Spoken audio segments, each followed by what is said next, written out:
আসসালামু আলাইকুম বন্ধুরা, তোমরা সবাই কেমন আছো? আশা করছি তোমরা সবাই খুব ভালো আছো, সুস্থ আছো। তো বন্ধুরা, আজকে একটা গুরুত্বপূর্ণ বিষয় একটু আলোচনা করব বা একটু প্রশংসা করব। তো তোমরা ভিডিওটা শুরু থেকে শেষ পর্যন্ত দেখবে, তাহলে অবশ্যই আমার সাথে আমি আশা করছি তোমরাও একমত প্রকাশ করবে।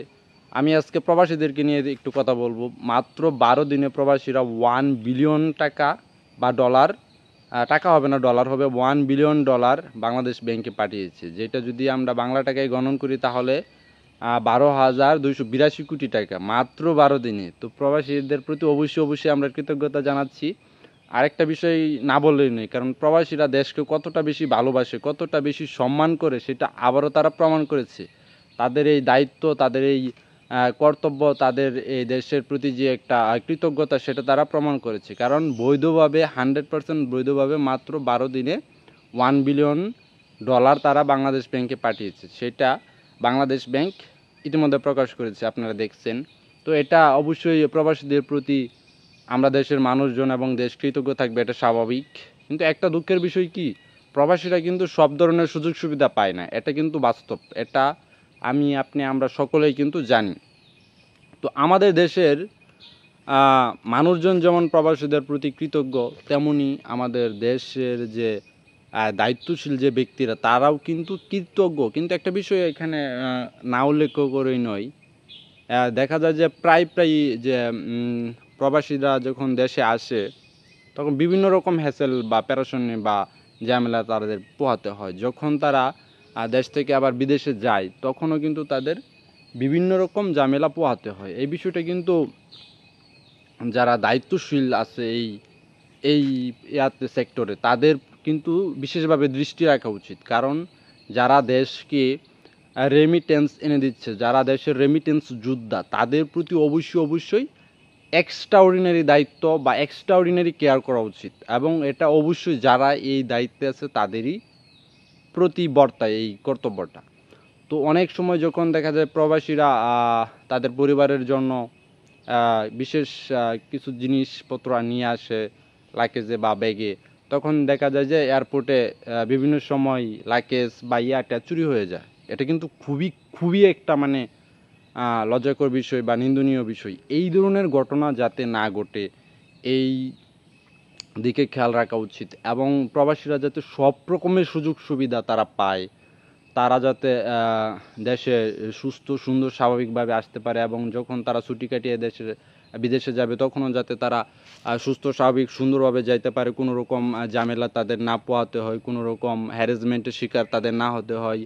আর বিমানের যে ইয়াটা বা আদের যে যাবতীয় যে টাকাটা, এটা যাতে অতিরিক্ত না নেওয়া হয়, মানে যতটুকু প্রয়োজন অতটুকু জন্য তাদের কাছ থেকে নেওয়া হয়। অনেক সময় অনেকে কমপ্লেন করে, এবং সেটা বিভিন্ন সংবাদ মাধ্যমে আপনারা দেখছেন যে বিভিন্ন রকমের ঘটনা ঘটে থাকে। প্রবাসীদেরকে হয়রানি করা হয়, বিভিন্ন সময় অতিরিক্ত টাকা নেওয়া হয়, মানে যেইখানে যত টাকা প্রয়োজন দিতে হয় তার থেকে অনেক বেশি টাকা তাদের কাছ থেকে নেওয়া হয়, আর বিভিন্ন রকম হয়রানি করা হয়। এইরকম হয়রানি যাতে তাদেরকে না করা হয়, অবশ্যই এটা যেটা যারা দায়িত্বে আছে অবশ্যই তাদের ওইদিকে বিশেষ নজর দিতে হবে। কারণ আপনার দেশের রেমিটেন্স যোদ্ধারা মাত্র 12 দিনে 1 বিলিয়ন ডলার রেমিটেন্স পাঠিয়েছে আপনার ব্যাংকে, এবং সেটা 100% বৈধভাবে। এটা কিন্তু অবশ্যই তাদের দেশের প্রতি কর্তব্য আছে, দায়িত্ব আছে, তাই কিন্তু তারা 100% বৈধভাবে মাত্র 12 দিনে 1 বিলিয়ন ডলার পাঠিয়েছে। তো তাদের প্রতিও আমাদের একটা দায়িত্ব এবং কর্তব্য আমাদের দেশের থাকা উচিত, এবং আমরা দেশের মানুষ অবশ্যই তাদের প্রতি কৃতজ্ঞ প্রকাশ করি। কারণ তারা মাত্র 12 দিনে দেশকে ভালোবাসে বিদায়ী, তো তারা মাত্র 12 দিনে তারা বৈধভাবে বাংলাদেশ ব্যাংকে 1 বিলিয়ন ডলার পাঠিয়েছে, যেই টাকাটা কিনা প্রায় 12,282 কোটি টাকা, বিশাল একটা কিন্তু টাকা। সো তাদের প্রতি আমরা অবশ্যই কৃতজ্ঞ, এবং তারা যাতে সব রকমের সুযোগ সুবিধা পায়, কোনো রকম হ্যারাসমেন্ট না হতে হয়, কোনো রকম ঝামেলা না পোহাতে হয়, কোথাও কোনো রকম বিড়ম্বনার শিকার না হতে হয়, অবশ্যই আমরা দেশবাসী সেটা প্রত্যাশা করছি। এবং যারা এইটার দায়িত্বে আছে বা কর্তব্যে আছে, বা এই প্রবাসী যে একটা মন্ত্রণালয় বা এই যাতায়াত মানে পুরো সিস্টেমটা যারা ম্যানেজ করে, অবশ্যই তাদের এক্সট্রাঅর্ডিনারি একটা দায়িত্ব থাকবে, যাতে করে প্রবাসীরা কোনো রকম বিড়ম্বনা, কোনো রকম হ্যারাসমেন্ট, কোনো রকম ঝামেলা, কোনো রকম অত্যাচার, বা কোনো রকম, এক কথায় যদি বলি আমি, কোনো রকম হয়রানির শিকার যাতে তাদের না হতে হয়। অবশ্যই এটা খেয়াল রাখতে হবে।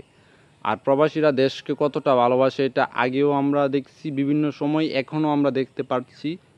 আর তার প্রমাণ ইতিমধ্যে তারা দিয়েছে যে তারা বাংলাদেশ ব্যাংকে মাত্র 12 দিনে $1 বিলিয়ন পাঠিয়েছে, যেটা কিনা বাংলা টাকায় প্রায় 12,282 কোটি টাকা, বিশাল একটা টাকা। সো এইভাবে যদি চলতে থাকে তাহলে কিন্তু ভবিষ্যতে বিশাল একটা অ্যামাউন্ট তারা বাংলাদেশের জন্য বাংলাদেশ ব্যাংকে পাঠাবে। সেটা কিন্তু দেশের সার্বিক যে সূচক, আয়ের যে সূচক, সেটা অবশ্যই উপরের দিকে উঠবে এবং সেটা বাংলাদেশের সুনাম বহির্বিশ্বে অবশ্যই তারা ধরে রাখবে, এই বিশ্বাস আমাদের আছে। আর তাদেরকে যাতে আমরা এক্সট্রা অর্ডিনারি সুযোগ সুবিধা দেই, তাদের যেতটুকু প্রাপ্য ওইটুকু যেন আমরা সঠিকভাবে দিতে পারি, কোনো রকম হ্যারাসমেন্ট, কোনো রকম ঝামেলা যাতে না হয়, এদিকে অবশ্যই খেয়াল রাখতে হবে। কারণ বাংলাদেশ এমন একটা দেশ, এইখানে মানে চুর বাটপার, দান্দাবাজ, চাঁদাবাজ, মানে এইসব দিয়া ভরা। আপনি কাইক বাড়াবেন, কাইগে এইসব চুর বাটপার, দান্দাবাজ, ফাঁকিবাজ, এই এইসব দিয়ে ভরা। তো এদের কাছ থেকে যাতে প্রবাসীরা সেফ থাকে, নিরাপদ থাকে, যারা তাদেরকে যাতে এরা কোনোভাবে স্পর্শ বা কোনোভাবে মানে হ্যারাসমেন্ট ঝামেলা যাতে না করে, এইটা অবশ্যই আইনশৃঙ্খলায় যারা দায়িত্বে আছেন তাদের প্রতিও একটা বিশেষ দায়িত্ব থেকে যায়, যাতে যারা দেশকে ভালোবাসে, দেশের প্রতি কর্তব্য দায়িত্ব থেকে পরিবার পরিজন, দেশ, গ্রাম, ভাই বাদার, বন্ধু বান্ধব সবাইকে দেশে রেখে তারা দেশের বাহিরে গিয়ে এত কষ্ট, এত পরিশ্রম, এত পোহায়া তারা দেশের জন্য রেমিটেন্স আনতেছে। এটা অবশ্যই দেশের মানুষের একটা উন্নয়ন হবে সকলেরই। রেমিটেন্স একটা দেশের আয়ের যে সূচক, সেটা কিন্তু উপরের দিকে বহির্বিশ্ব যদি দেখায় যে একটা দেশের রেমিটেন্স অনেক বেশি হচ্ছে, তাহলে কিন্তু এটা অবশ্যই দেশের একটা সুনাম, বহির্বিশ্বে সারা বিশ্বের দেশের একটা সুনাম। তো এইগুলা কিন্তু অবশ্যই মাথায় রাখতে হবে। আর বেশ কিছু বিষয় এখানে আমরা বিভিন্ন সময় বিভিন্ন সংবাদ মাধ্যমে দেখি যে প্রবাসীদেরকে বিভিন্ন রকমের হয়রানি করা হচ্ছে।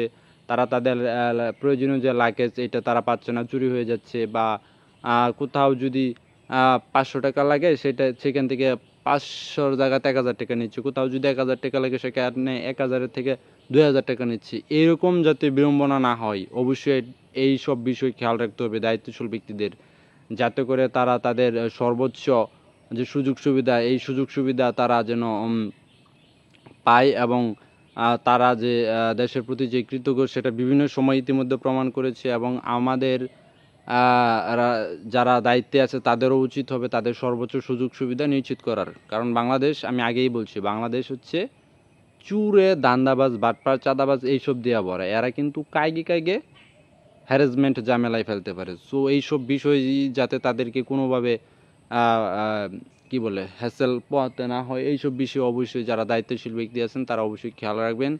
তো বন্ধুরা, এতক্ষণ ভিডিওটি দেখার জন্য আপনাদের সবাইকে অনেক অনেক ভালোবাসা। তো আমার সাথে যদি আপনারা একমত হন, অবশ্যই ভিডিওটিতে কমেন্ট করবেন আপনাদের মূল্যবান মতামত অনুযায়ী এবং ভিডিওটি শেয়ার করে দেবেন। কারণ একটি কথা মনে রাখবেন, রেমিট্যান্স কিন্তু একটা দেশের জন্য সম্পদ।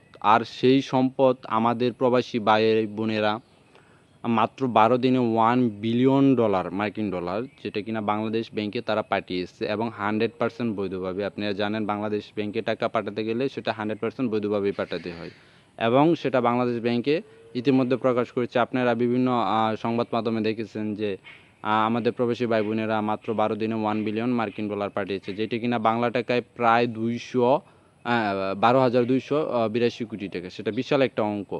সো ভিডিওটি সবাই শেয়ার করে দিবেন। সবাইকে অনেক অনেক ধন্যবাদ এবং ভালোবাসা প্রকাশ করছি। আর আমার ইউটিউব চ্যানেলটি এখন পর্যন্ত যারা সাবস্ক্রাইব করেনি তারা অবশ্যই সাবস্ক্রাইব করে দিবেন, এবং আপনাদের ভালোবাসা একান্তভাবে আমি কামনা করছি। আর আপনাদের সকলের প্রতি আমার অন্তরের অন্তঃস্থল থেকে ভালোবাসা থাকবে সব সময়, এবং আমি আপনাদের প্রতি কৃতজ্ঞতা প্রকাশ করছি।